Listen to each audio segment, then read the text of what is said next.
Hey, so if your Raycast clipboard history isn't working, like you copy something and nothing shows up, yeah, that's super frustrating. But don't worry, this is usually an easy fix. I'll walk you through it step by step. So let's get started. First, open Raycast settings and make sure clipboard history is actually enabled. Yeah, sometimes it's just turned off by default.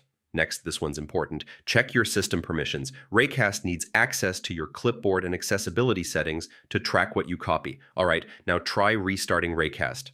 I mean, just quit the app completely and open it again.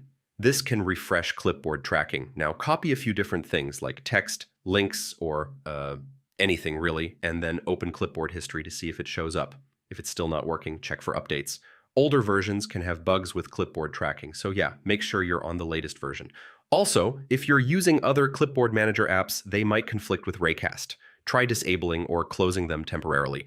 And yeah, if nothing works, go for a clean reinstall. Delete Raycast, install it again, and set up clipboard history from scratch. So yeah, that's it. One of these steps should fix your Raycast clipboard history. If it helped, awesome. If not, you might need to dig a bit deeper into system settings. All right, thanks for watching, and I'll see you in the next one.